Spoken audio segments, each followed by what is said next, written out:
We are back for another episode of the Sand Sharks Rewind. I'm your host, Brackin Lambert, alongside my co-host, Justin Jarrett, Wes Kerr. We got a special guest today, Tony Bruin, in the house tonight with us, our our color guy with JJ, and he's been on there for a couple broadcasts. Hey guys, how's it going? How's your Sunday? Hey, how's it going?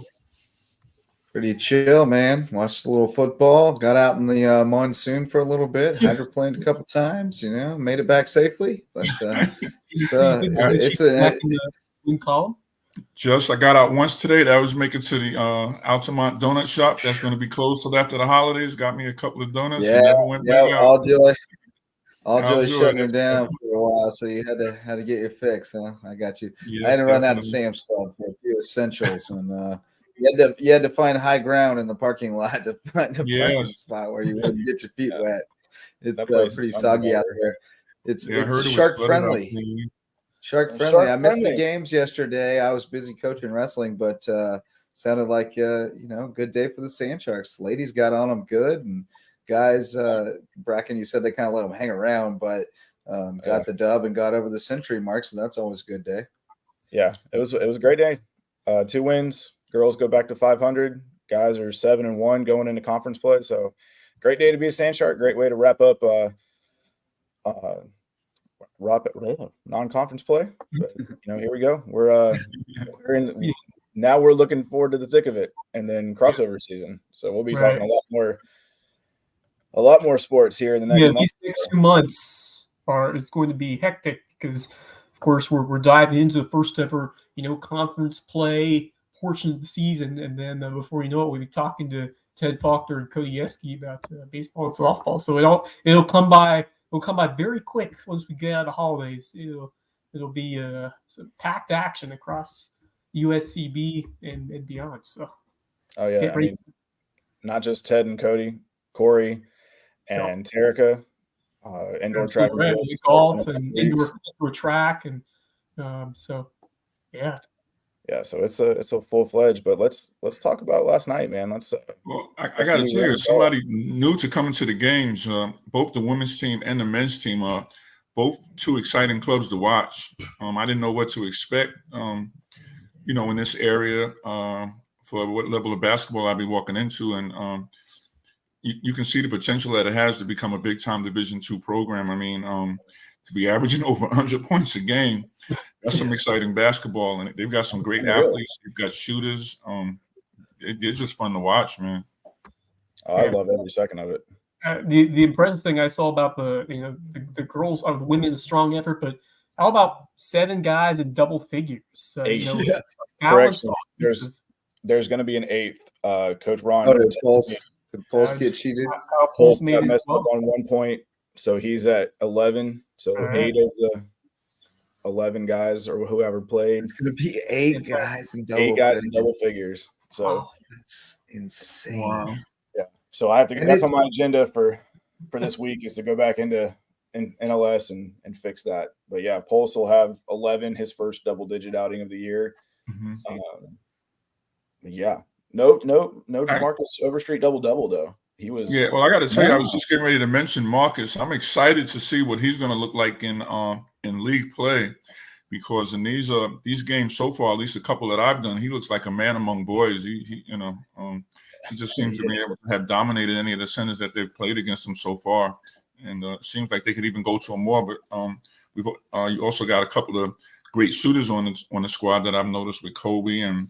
What's the guy from Australia? How do you say his name? That's Kobe Shuri. Yeah. And guys got some funny names to say. Stefanos. Spanos. Yeah, you guys. Spanos. Yeah. Right. They've got a complete team. They've got a good inside and outside look to them. They're excited to watch. So I'm definitely looking forward to seeing what they look like in league play as the competition steps up a little bit. It's a fun team to watch. They play such a fast and high-paced game, brand of basketball, and they sub guys in and out all the time. So you have a couple of different groups, and they're all producing at the same clip. Even though you got 5 starters, you see those guys like Stanos, as you mentioned, who put up 18, Kenny Gaines, Cron Anderson, all doing some hard work and on the floor during during the time they're playing. So it's really fun to watch. It's unique brand of basketball, but it's working so far, and the fans have loved it. The coaching staff has done a tremendous job. We've been talking with Coach Trump throughout the season, but also he's been hyping up the assistant coaches. Definitely a good job. In his corner behind our back. Helping propel this team forward. So they've done some great work. Just a lot of fun, exciting players. Obviously, we got the big Karan Anderson jam near the end of the game, which, my God, every time he throws it down, it is absolutely electric. Yeah. The roof is knocked off the building every time he throws down a dunk. Yeah, both him and Price are pretty exciting around the rim. And you always, possibility for some alley-oops with those two guys at any time. Yeah, they were. That one was in traffic too. That one was a great. What was it? Was it Kevin?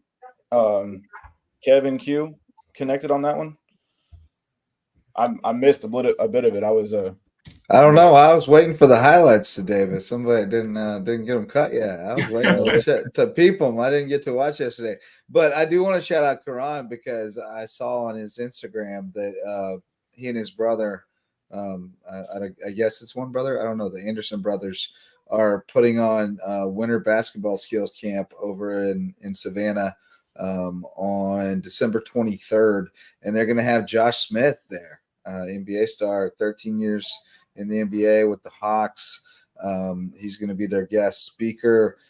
So I just love, Wes, you and I saw Nick Pringle put together that camp while he was still in high school, and he's kept it going. And I just love to see these kids, even when they're still, just a freshman in college, but already finding a way to go and give back and try to help the next generation get on. And I know, Red, that's like really near and dear to your heart because you've like made that your whole life is just trying to help kids have a path up through basketball. So I just wanted to shout out Kron while we were talking about him because that's a pretty cool thing he's doing off the court while he's got a break from his studies. That shows the early maturity and leadership that he's gaining over at the school too, and amongst his peers. And it's a pretty special thing when kids can be at that level of maturity at that age. Somebody like me that didn't get mature to like 40, but so I can recognize. I'm 45, still kind of waiting, see if it's going to develop. No, I'm messing, but no, it's pretty cool. I was definitely not that mature at 19. I guarantee you that. It's good to see. Right. No, it's great. I mean, that this whole team has been great. Both teams have been great about getting out in the community and doing a lot of stuff. They did a lot of their community service that we kind of require as a department early on, and spent most of the first 2 months before official practice started there at the beginning of October, going out and doing stuff with Habitat for Humanity. I know the women's team did a lot of stuff with that. The guys were out at some senior living facilities doing stuff and spending time there. Shout out to my guy Zach Bowen, who is like awesome on the piano, was like playing them. Oh yeah, music. Nice. Yeah. So tickles the ivories just like he tickles the twine with the threes, huh? Yeah, he just got back from injury last night. Had a shoulder injury down at Edward Waters and been out for the last couple of weeks. But it was good to see him get back on the ball. Dylan Lewis was out this week. He got sick, so he went on home, take a couple weeks off before a week or so off before coming back up. And it's just a great time to see these guys getting better and better. And I'm excited to see what goes on January 3rd. I haven't looked too much at the stats for Augusta yet, but I think it's going to be a good matchup. Yeah, we've been talking. It'll be a challenge. It'll be a good challenge. Weren't they picked like second or third I think they were picked third and had one first place vote for the guys, maybe. I'd have to go if I recall correctly. But that'll be a good challenge for them.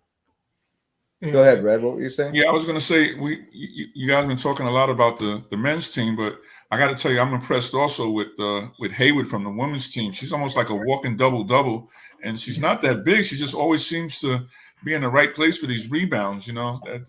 She's barrel chested though, man. She's not that tall, but she plays big because she's so physical and so strong. She's not afraid of anything. She'll go in there and mix it up. And you can't like stop her without fouling her because you got to get her pretty good with the body to be able to slow her down.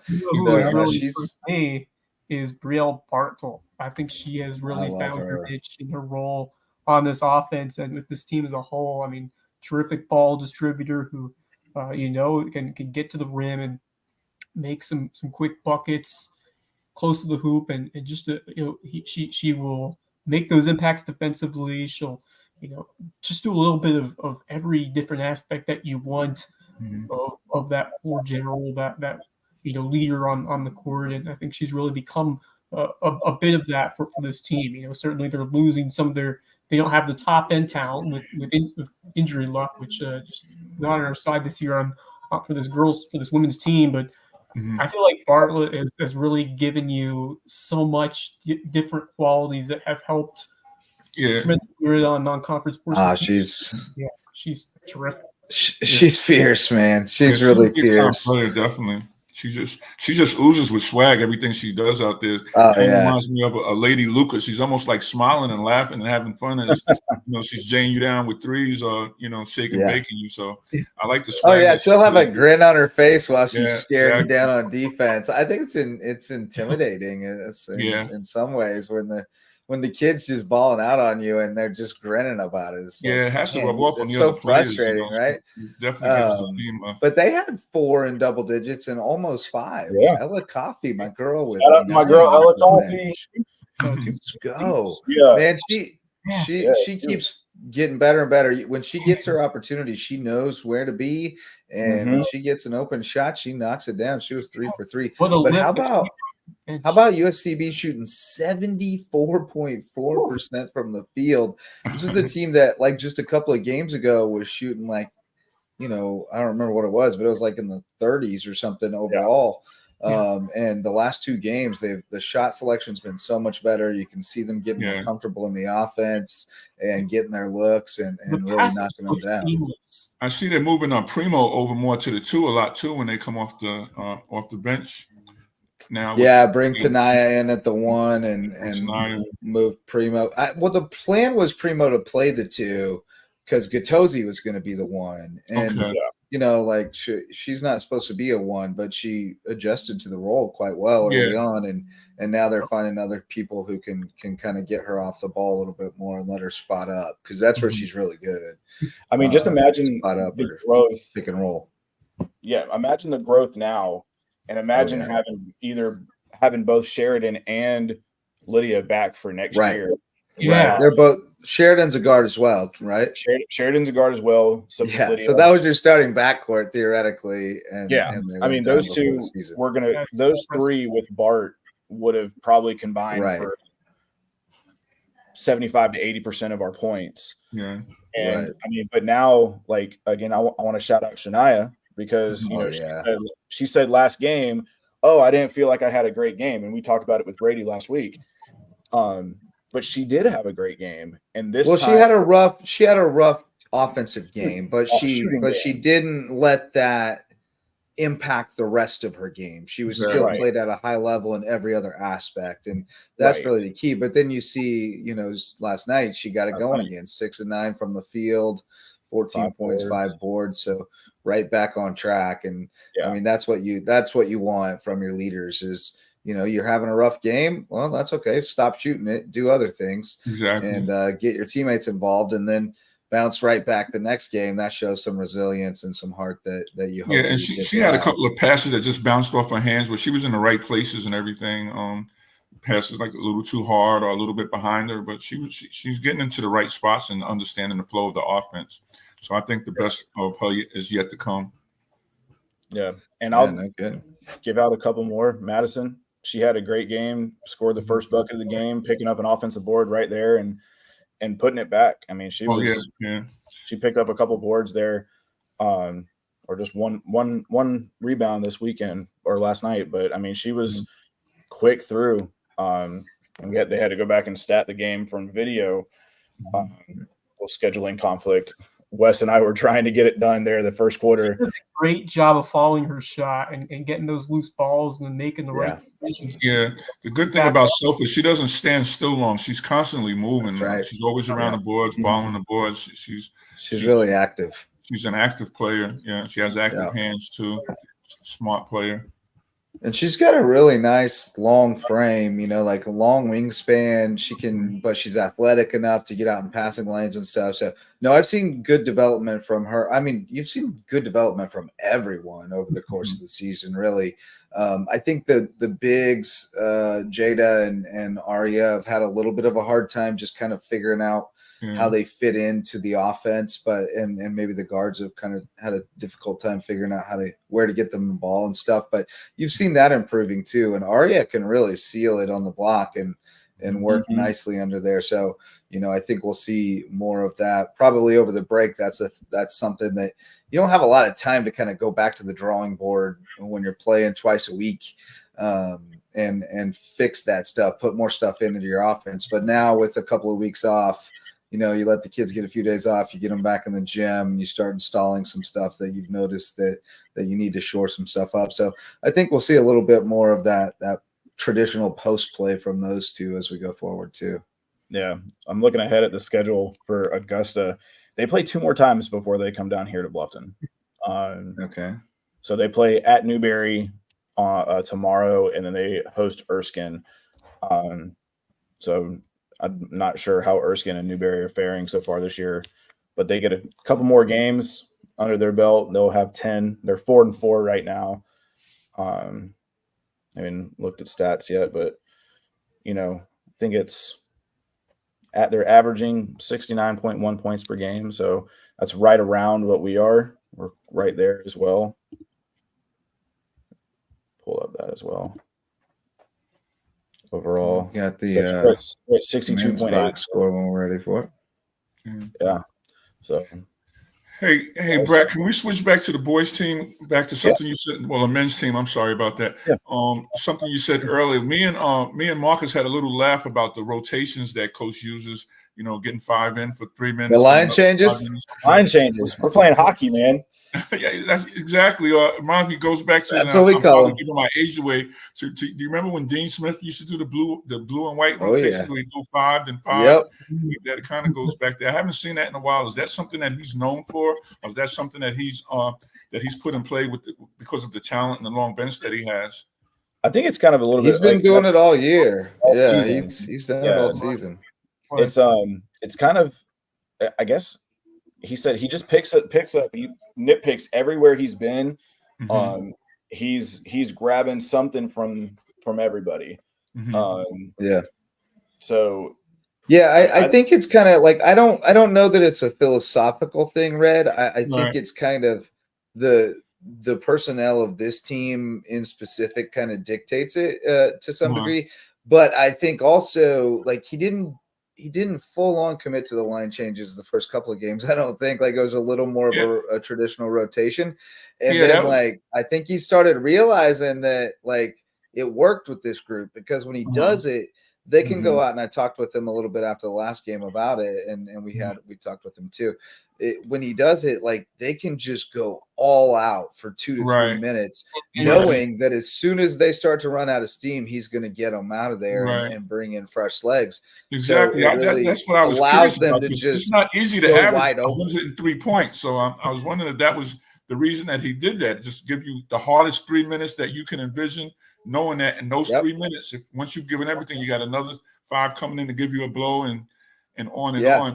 And I asked him a little bit about his philosophy on like when does he have like a system for when he makes changes, and he said no, it's just a feel thing. Like if he feels the energy drop, or if there's like a teaching moment that he wants to take advantage of, then he'll send them in.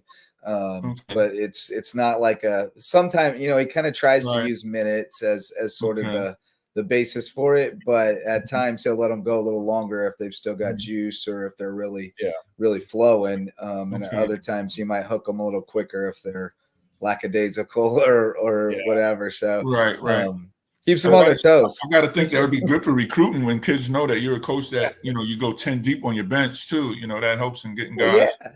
And not just 10 deep, but like the least minutes played among those 10 is 18. Everybody's playing 18 to 20 minutes. It's crazy. Exactly. Yeah. I mean, Red, you should come out to one of the practices. Ron loves having having people come in and practice. Yeah, I need to come watch it. That'd be interesting. Yeah. The real test is going to be when the league play starts now and the competition maybe jumps up a couple of notches. Is he going to still stick to that philosophy and, still average 100 points a game, or is that going to be part, his running, or is he going to change up? But for right now, I got to tell you, I love that style, and I think it's great for recruiting. And I know if I was a player, and I know after I play 3 or 4 hard minutes that I can come out and that I'm going to get back in. Sometimes you got coaches like Coach Bayham, he may take you out, and if other guys start playing well, he'll forget you on the bench. But the way the style that Coach Ron is using right now, you can give it all out, come in and get your blow, and you're going to get back in, and it's working. Yeah. Well, I'm looking at the standings on the Peach Belt right now, and it's the men's side. That's what I was just about to pull them up. Oh my goodness! I mean, you got it's a murderer's row, dude. You got 5 teams that are 1-loss teams. Yeah. And then the only team 2-loss teams. Mm-hmm. Yeah, and then Clayton State, who is good, is 3-4. I looked at the schedule, and now we're gonna start paying a little bit more attention. Non-conference schedule. It's great. You get to play some fun teams, but now that's out the window. Your records. I feel like your records are back at 0. Back at 0, exactly. Oh, tell me, out of these, nobody's really played. The league games haven't started yet. I was going to ask you who else is averaging close to 100 points a game in this conference so far. Bracken, you had us ranked 4th in the country at one point, or 3rd, something like that. So they have, for some reason, the NCAA is not recognizing our point score. That someone asked Ron about that. Because they don't recognize the NAIA opponents, probably. I mean, but the non-conference schedule shouldn't matter because we played non-conference or NAIA schools against. But I'm saying for national statistical rankings, they might. We did the same thing with soccer. So I don't know. I don't know. But that's something. But I mean, if you look at it right now, we're on 104 and 104.4. That's what we're averaging. The next that's got to be up there in the nation. Next closest is Flagler at 92.4. Wow. And then you've got teams in the 80s after that. So here, I'll pull up the NCAA ones. Men's basketball stats. So you've got I've got the D2 top 25 in front of me. You got North Georgia, who's in the league at number 14. You got, do we have West Georgia? We don't have West Georgia. Not West Georgia. No.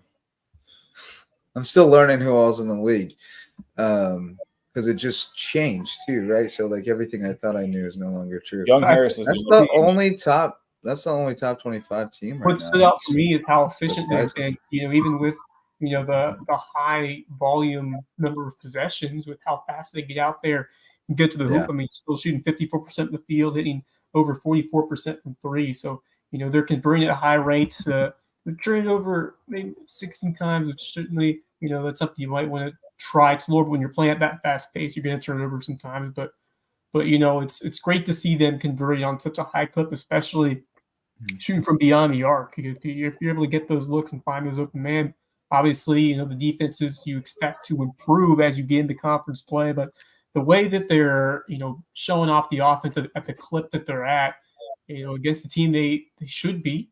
And but at the same time, I mean, that's the school starting off their program as well. So, I think the expectations for myself, the men's team has clearly exceeded them. And I think the women's team has as well, especially when you factor in who they lost this year.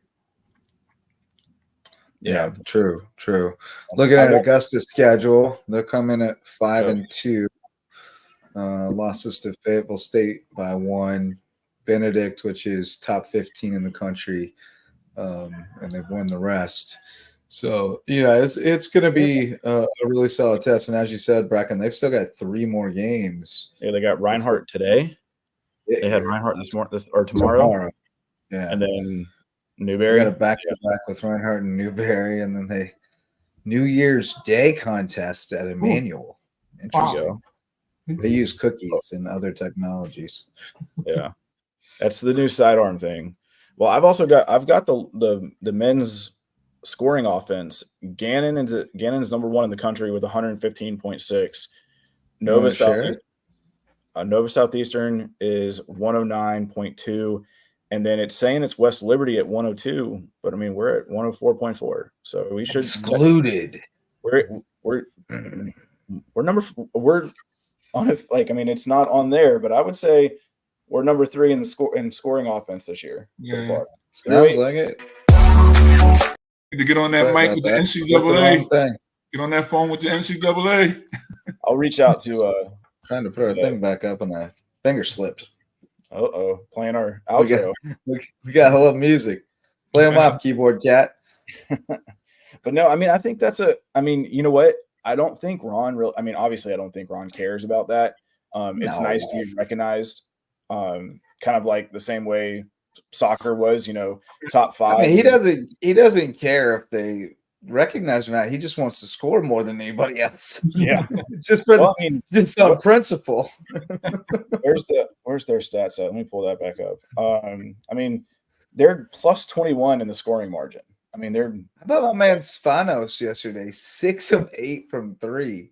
Holy cow! That was Coach Wingreen or whatever his name was over at New College. Man, he was not happy with Tasso. Man, he was yelling at him on the sideline.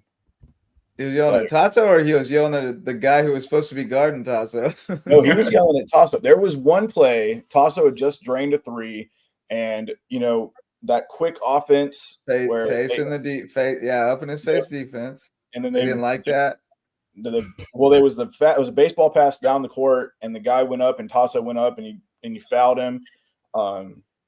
Guy took a tumble. I mean, it was a hard play, but it wasn't anything. And he's getting on the court. He had already gotten a tech, already gotten a tech for yelling at the refs earlier in the game. Hey, we've had some wild out coaches in the early going here. I'm looking forward to getting into pitch belt play. I think it'll be a little more diplomatic, so to speak.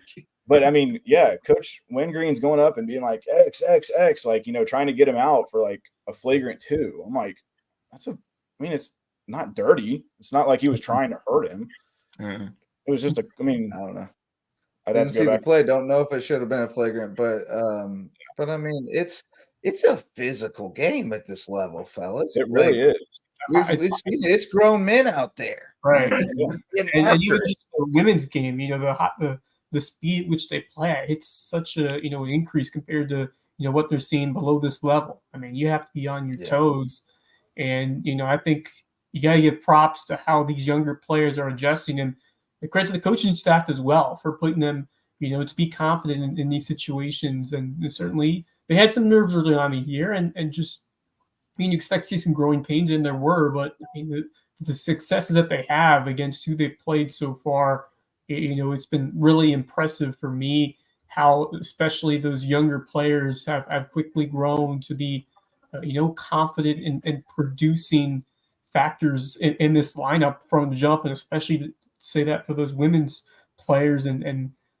who had to step in with, some adversity early on. It's been really fun to see the quick rise of this team. And man, just the numbers you mentioned with that men's squad, it's, astronomical. I did not expect to see 3 digits in the points per game. Obviously, they play at such a high pace, as I said, but man, it's been really exciting this first month. It has lived up to the hype and so much more. And Brackin, you're a big part of why it's been heading off to such an amazing start. What you do behind the scenes, and then what our student workers did yesterday, everybody pitching in to help out, especially when, after some of them left for winter break. And, it's just a really well put together atmosphere, and the scores table, everyone there, did a fantastic job. I was able to work with some students, and and the presentation with the Gameday Network, outstanding. Good to see student workers over there. Everything about this new basketball, from the production success in the court to what's going on behind the scenes, has been an overwhelming success in this first month, and cannot wait for more. Yeah, give it. Wes, I want to piggyback on that too. Having played at a school like Syracuse, and where you have like the ultimate college atmosphere, And then my son, Anthony, he ended up going to a school, Iona. I'm not sure if you're familiar with it. It was coached by Jeff Rulin. He played at Iona College himself and went on to the NBA. Matter of fact, he was part of that. Remember the McNasty brothers, the guy from the Boston Celtics used to laugh with, along with Mahorn and those guys. Actually, he was their coach. And the first thing I noticed when I came to the first time that I did the color commentary was how much the atmosphere reminded me of Iona, which is a mid-major Division I program. I mean, you definitely get a college feel from the time that you walk in there into that arena, even though I know it's not the final arena that you guys are going to be playing in. Everything is totally up to par.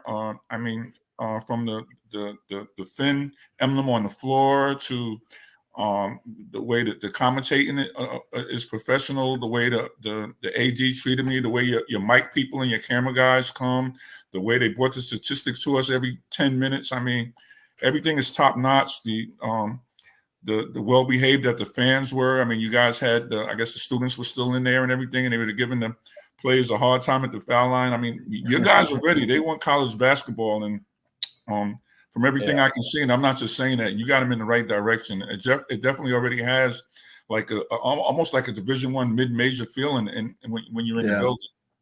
Yeah, I agree. Well, I mean, that was something JJ will he can probably remember. Hey, Lambert, shout out to former catcher, Sand Shark catcher Clay Bonds, watching us on Twitter. There we go. It's called X, Twitter, all the fun stuff.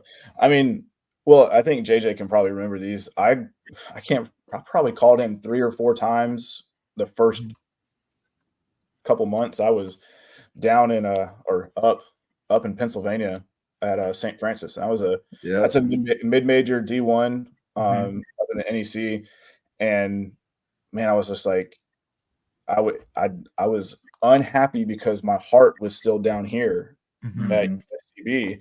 But he said, you just got to do it. You just got to do it. And I still, to this day, I learned more. I say it's the best and worst year of my life because it's the best experience. It was what I needed. But again, worst because my heart was here. But I mean, I still came down and helped out and did all this kind of stuff. But it was like, and I want USCB to feel like a D1 mid-major. Yeah, I mean, that's the feeling you get when you walk in the building. I would love to see some of these high school coaches now come and see this program. And since you guys' games are on Saturdays, to allow your home games are on Saturdays, actually have the players come and see. I think would motivate even some more of our local players to see, what a college program looks like and what it entails and what it can be. I've seen a few in there. A lot of high school teams have been playing on Saturdays in the early part of the season, but that seems to drop off. Exactly. Once you get into region play, people don't really play on Saturdays as much. So I'm hoping we'll see, and we'll have Wednesday night games coming up as well, which we haven't really had any. We haven't had any weeknight games yet, have we? So I think we'll get some attendance there too, because Wednesday's a light night for high school basketball. So I think we'll see some students coming out. Hopefully, that would be great. I think the more the community finds out about, I think it would just take anybody from the community that's a basketball fan. One game, possibly 2, to be hooked. Because I mean, I'm already hooked, and I'm just doing, and I'm just doing the color there. Actually, I think I came to the game last week when you did, you came on your day off. And sat behind me and Rich and checked out the game. We enjoyed that. It's a great atmosphere, and I was missing it yesterday. I mean, I was coaching. I was knee deep coaching wrestling, and then I came home and passed out for 9 hours because that's the most exhausting experience ever. Coaching wrestling is like, I mean, it's so intense and it's nonstop for like 7 to 8 hours during a tournament. So it's like, oh man, and Red, trying to wrangle middle schoolers. Yeah. Trying to make sure they all got on the bus back home. Oh yeah.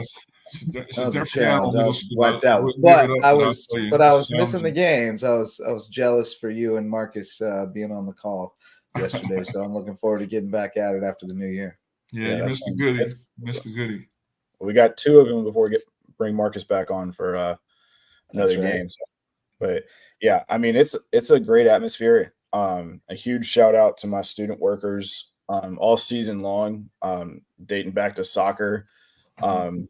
Couple soccer players were there this weekend. Ellie and Molly Kerr, they were there helping out. Ellie's taking care of music for us, and Molly was like, I just want to come. I don't want to do camera, and I don't want to mop the floor. I said, okay, you can run. You can be our runner. She's the one who's bringing the stats at every media timeout. Yeah. But our student team is great. I mean, it's really great. And Caroline Sawyer, Dr. Sawyer is, I've turned the broadcast over to her. Sand Shark Innovated Media has taken over for the indoor games because it's hard, man, to run a game. They're trying to do the broadcast. They're awesome too. They're doing a great job, and I mean, there's always something that goes wrong with that kind of thing. I mean, just doing these things, there's always something that goes wrong. But they've got a crew on it, and that's how those kids learn, man. Is you go through all those, you figure out all the troubleshooting stuff, how all the things that can go wrong now while you're in school. You are a valuable asset to a TV station or whomever. And it's just awesome. I love seeing it. Carolyn Sawyer does a terrific job with it. And, the kids are getting the experience. That's the big thing that's the best part. They want to do more. They want to do the shout out to Gatozi. Gatozi helped me make some promos for Under the Bus, one of our favorite shows on the Lowco Media Network this week. So if you saw some Under the Bus promos hitting Instagram today, Gatozi helped me chop them up. She had a good time. She mentioned that yesterday. But all them people are heading home. But I mean, that crew, the local kids. Big shout out to Cam Rivers and Jessica Edwards, who helped with the coaches show All Access this week.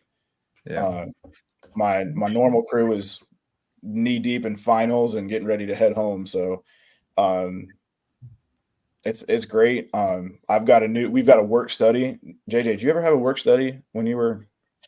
I think we had some work studies, but I think they were just on game day. Just on game day. Well, we just added a midweek. I had a work study gig once. Yeah. So we added Abby Hunsinger. She's going to be our student SID, our sports info student assistant.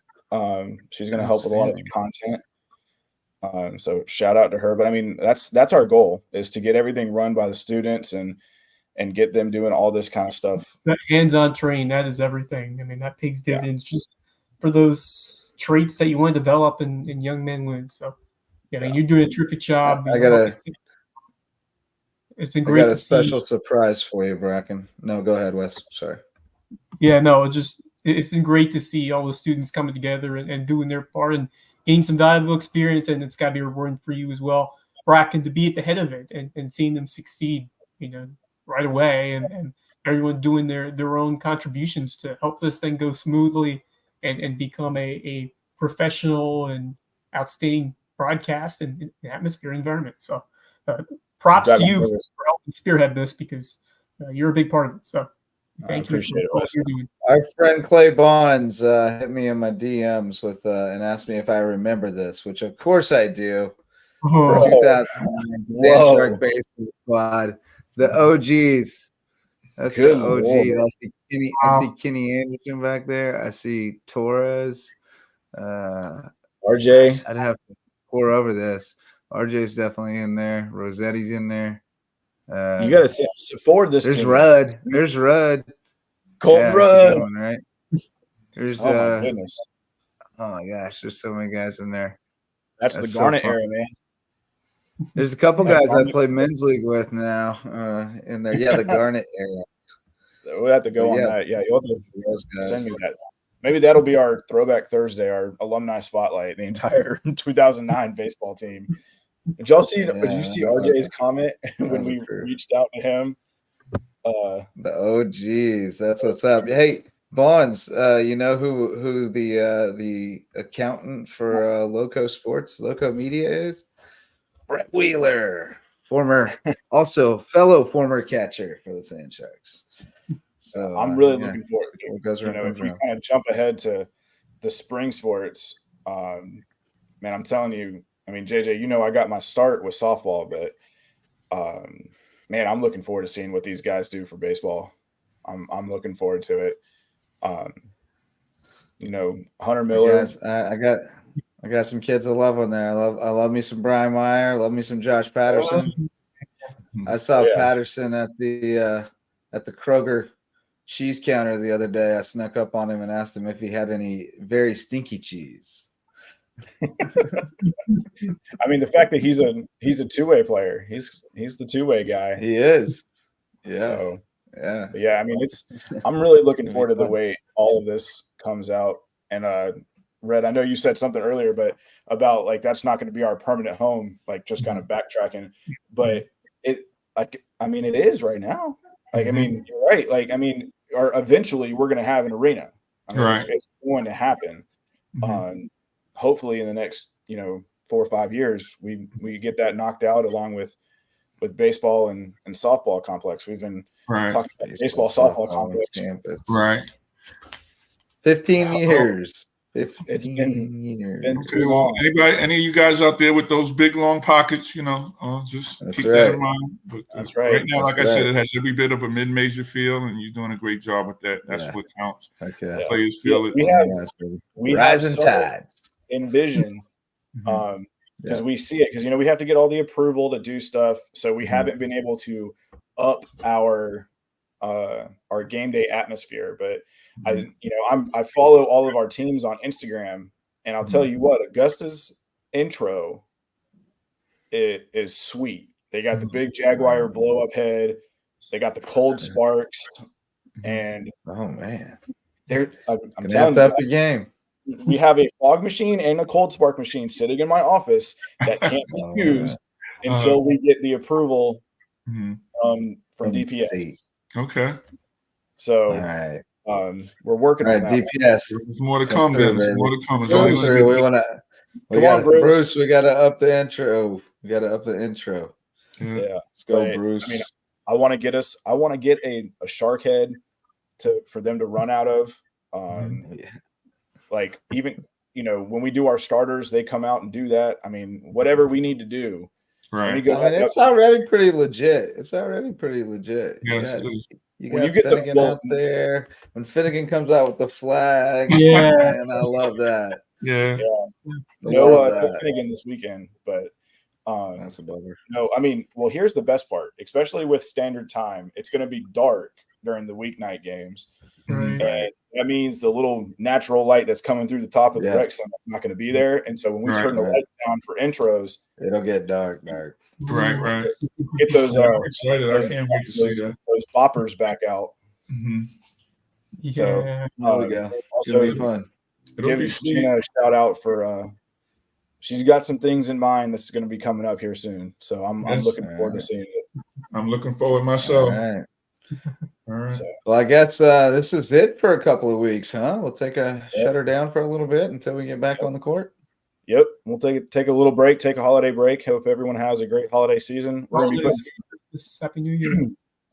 We're going to be putting out some content just on the gram. So we'll be making sure that the gram, everything's out there, and got some recruits or some commitments coming from the soccer side. Got a return welcome home to Michael Martello, former state champion at Battery Creek. He spent 2 years up at Coastal Carolina, and he's returned home. He's joined Terica Harris in the track and field. He's state champion, like shot and disc, or just disc? I think it was. He was really good in both. He was really, really good in both. He was a monster in both. I hadn't seen him in a couple of years, and dude got massive. Swole. He is swole as all get out. So he got that Division I protein. That's right. So he's back home, and I'm looking forward to indoor track and field for that. See them do some stuff, and then baseball. Where's softball your nearest stuff. meet for indoor track? Columbia. You got any close by? Columbia. Yeah. So we got it. The first, if you do go, I need pictures. I definitely need some pictures. We don't have many. I can't foresee myself going to Columbia for indoor track, but yeah, I do enjoy the track. It's fun. Yeah, well, I'll be out there. Indoor track is cool. I've never been to an indoor track meet, so that's gonna be a fun one. So I think it's cool. I like indoor track. We'll but yeah, makes them feel faster somehow. We've got some big stuff coming here. Hopefully we can get some more content out there, and maybe you got to get your end of the year content together. I already get your top 5 for the month. You got to get your top 10 stories of the year. Top 10 for the year. 10 for the year. All right, there we go. That's probably what I'm going to help. I'm going to probably reach out for some help on that one. That's tough. That's going to be a tough one. Yeah, it's always splitting hairs, and you got to be political about it too. You got to make sure there's a chicken in every pot. You got to make sure everybody's happy at the end of it. Yeah. So there's a couple, where everybody's, out there. I mean, we've mentioned them before in the top 5. Yeah. Well, there's been some lobs, some Lob City.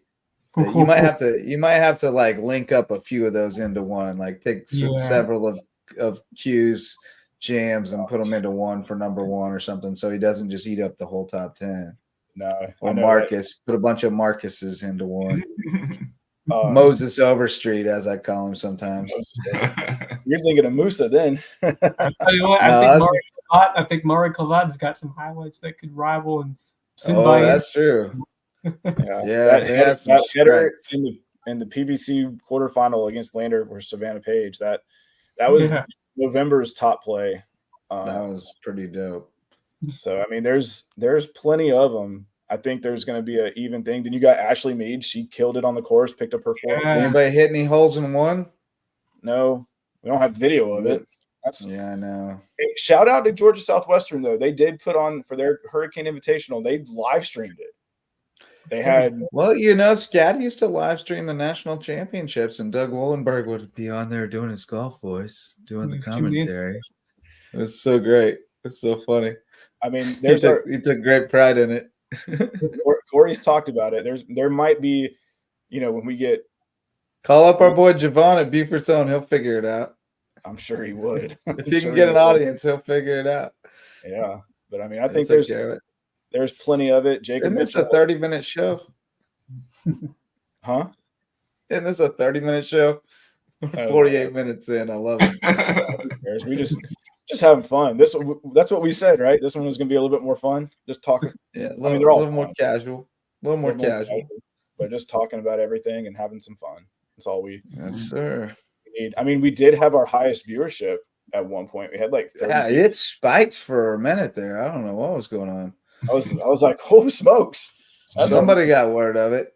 Yeah. A bunch of spiders found us or something. Red, it's all your crew, man. I'm telling you. I'm giving it to Red because we have you guys. Red on there. I'm just a guest today. That's you guys and all the great work you're doing. If you shared the link, that would explain it, because he's got quite the following on Facebook. They love him, man. He's got a cult-like following. Oh, that's what you get when you get old enough to have a following that big. That's all that means. There you go. You touched a lot of. I want to thank you guys for having me. I really appreciate it. I hope I didn't talk too much. Once I get going with basketball stuff, I'm hard to appreciate it. But, we love to hear your insight, brother. Appreciate you coming out and helping us out there on the broadcast, man. It's great having you. So no, a lot of fun. I enjoy it, and I want to thank you guys. All right, guys. Well, let's go ahead and wrap it up here. JJ, you got the final message? No messages per se, except that I guess this will be it for a couple of weeks. So we'll see you on the other side of the holidays. Everybody have a happy holiday, whatever you celebrate, and happy New Year. And we'll see you for Sand Sharks against Augusta State on January 3rd, and we'll be back the following Sunday for Sand Shark Rewind. You can catch all other shows on the Lowco Media Network. Wes and I will be back for the Lowco Sports Lowdown tomorrow night. Lowco Hoops Report on Tuesday, where we'll have Marcus Walsh, who filled in for me on Saturday, to talk a little more USCB hoops, and the Lowco grind on Wednesday, talking wrestling and combat sports in the Low Country. So that should do it for tonight. But for Brackin Lambert, Tony Bruin, Wes Kerr, I'm Justin Jarrett. Until next time, keep those fins up.